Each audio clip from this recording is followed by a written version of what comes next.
in first cut. Golly! Welcome to the First Cut Podcast. I'm Rick Gehman, and this is your round 2 recap for this week's Arnold Palmer Invitational. Joining me to break it all down, I've got him. It's Mark Immelman. Hello. How's it, Rick? How you doing, brother? I'm doing well. How are you?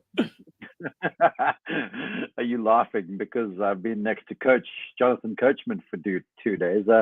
No, good. He's keeping the energy up. The golf is good. Bay Hill, I love this tournament. So it's been good so far, man.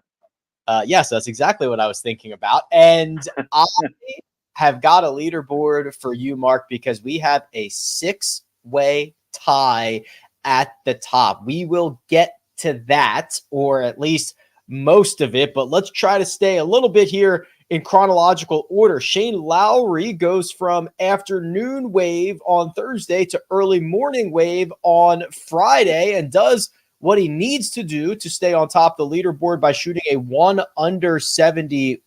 It was rather exciting, Mark. 5 birdies, 4 bogeys to go along with 9 pars. But at the end of the day, it's 7 under through 36.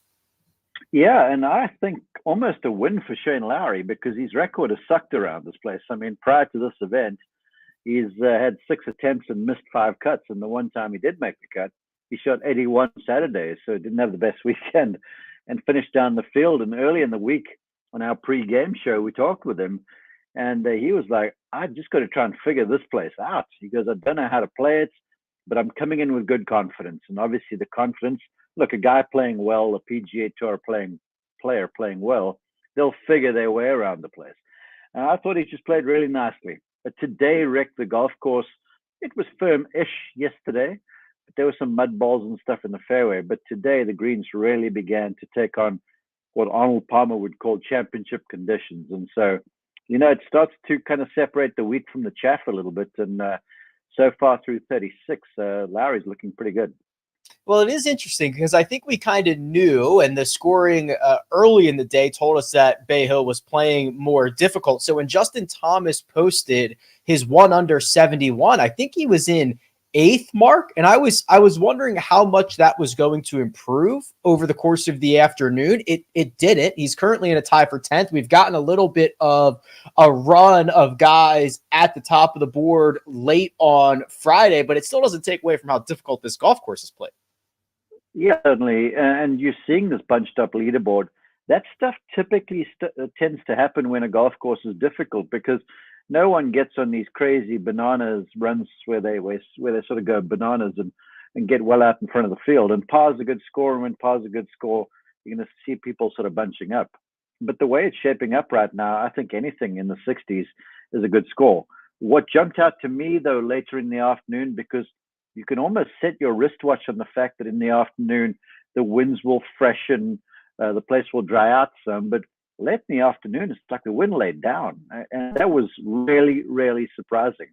Almost as surprising as me being down at the Cognizant Classic last week and having the folks shoot the grass off PGA National, which they normally never do. So it's been kind of strange.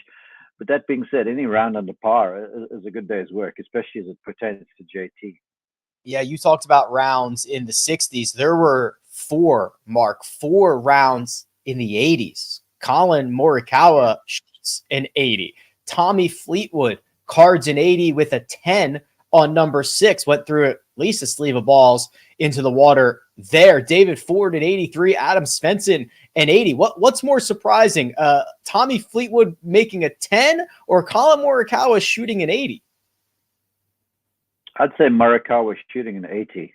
I really do. I mean, look, this is the kind of place where you would think a guy coming in here with some decent form and a ball striker like Colin, he may thrive. But we had him in PGA Tour Live coverage today, and it was just downright disastrous. He started off with a snap hook off the first, got lucky it wasn't out of bounds, double bogey. Then he followed that with another double shortly thereafter, and the ball striking was abysmal. I mean, really, it wasn't good at all. He was missing targets short with irons from the fairway. So it was all kind of out of the ordinary. I joked at one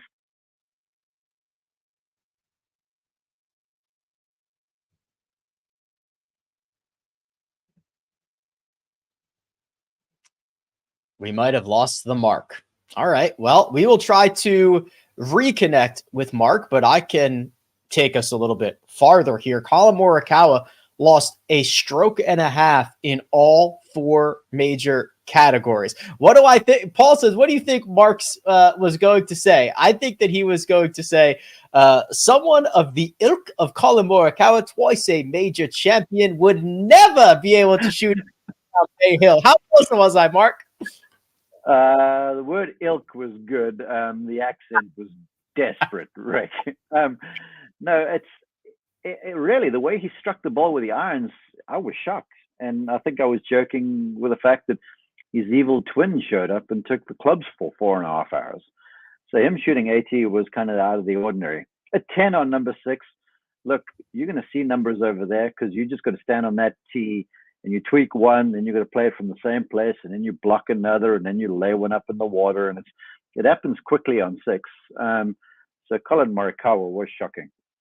Yeah, I agree with you. The 10 wasn't so bad. The 80 a lot worse. Okay, we are going to reset here and get back towards the top of the board. Like I said, log jammed up there with 5 major champions tied for the lead. We are going to address that. We are going to look at the betting board, but first we're going to take a quick break and hear a word from our partners. The blackout mystery remains. Welcome to March Madness.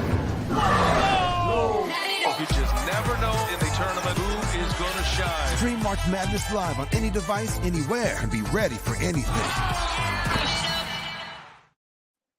6 names at the top, Mark. 5 major champions, including 2 from last year. Last year's Players Champion. The only one without a major champion is the one I want to start with. The one that you've probably got the most insight on. That's Russell Henley. 68, 69, and he is literally surrounded by guys who have won the biggest tournaments in golf. Do you expect any blinking from Russell Henley come this weekend? No, not in the slightest. This guy's a dog. I mean, he's a bulldog. He's University of Georgia, but he's tough. He's softly spoken, but he's tough, and he's a wonderful iron striker. I know you strokes game guys love him. He works really hard in his putting, and this golf course is shaping up where I feel like it's kind of taking away the power advantage in a way, because when the fairways will start drying out and playing fast, they'll play narrower. So you'll see guys kind of gearing down off the tee, the big hitters, and everyone will start playing from sort of the same place. And if it's an iron striking contest, Russell Henley is going to be a part of the argument. So, no, I don't see him going away whatsoever.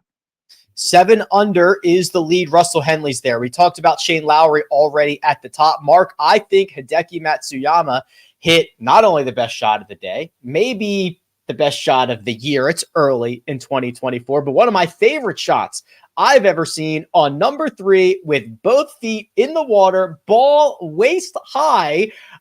He almost holed it. I don't know how it didn't go in. He hits it to like 8 feet and rolls in the putt for birdie.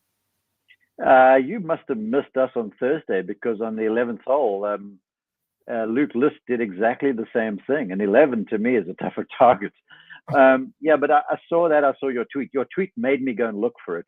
And it was a cool shot. And look, he's playing with a lot of confidence. I will say on our pregame show, I made some bad picks this week, including my one and done, by the way. But in my pregame show, I was like, I'm really digging the look of Ben Ahn playing kind of at home. He lives down the way in Lake Nona. And I went with him as low Asian. And he just, to me, had to pip Hideki. Ben's in the mix. Hideki's certainly in the mix.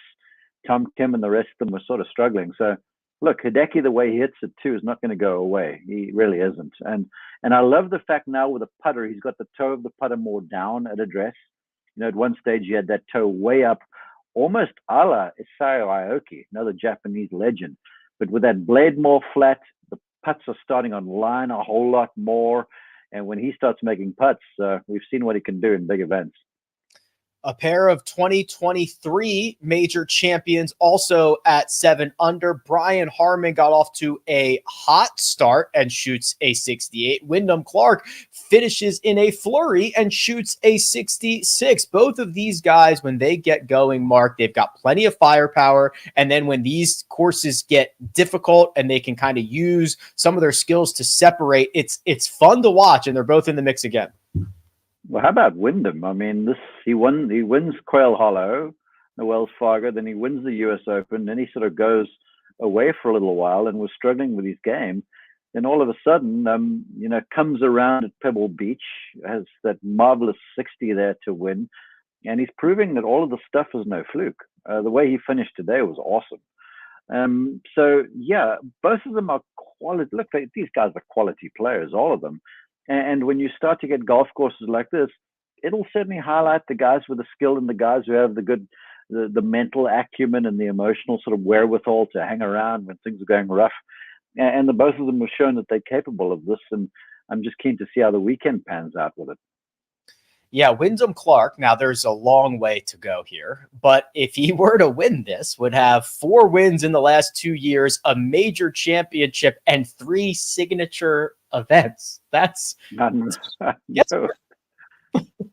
that's some good money too, because the win at Pebble Beach was worth a whole bunch, and the purse here is good, and the purse next week is even better. So yeah, I mean, this guy's cashing checks in the biggest way, and he's just rolling confidence-wise, as is Brian Harman for a little bit. In fact, a lot of them are, because they know in these limited fields that if they just find lightning in a bottle a little bit, they are cooking with gas, and there's big FedEx Cup points and stuff, and so it's all to play for.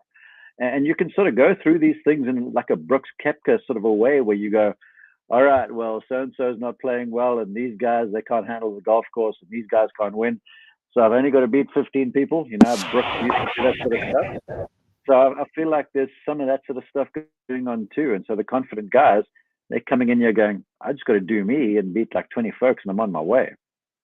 We haven't talked about one guy at the top of the board, and he is the one, Mark. He's number 1 in the world. It is Scottie Scheffler, who shoots a 5 under 67, birdies on 4, 6, 15, 16, 17, an eagle on 12, 2 dropped shots, add it all up.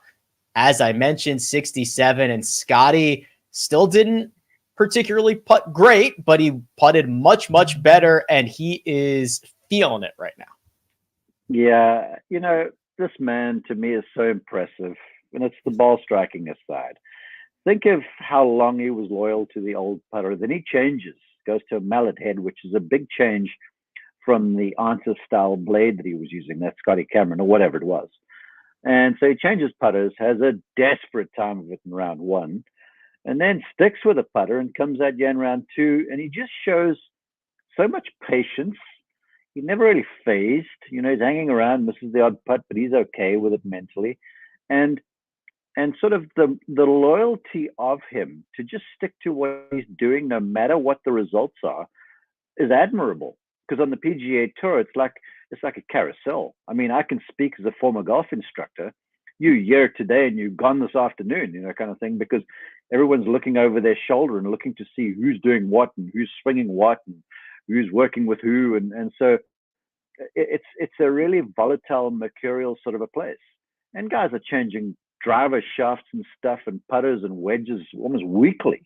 But yes, Scheffler, same irons. He's finally changed putters, and he sticks with it, and he was rewarded today. But in terms of that being rewarded too, he was sort of lackluster over the opening 9 a little bit, but then just sort of stays in the game. And then he pitches in for eagle on 12, and it's like someone took the lid off, because from then he makes 2 good pars and then finishes with that 3-4-2 flourish.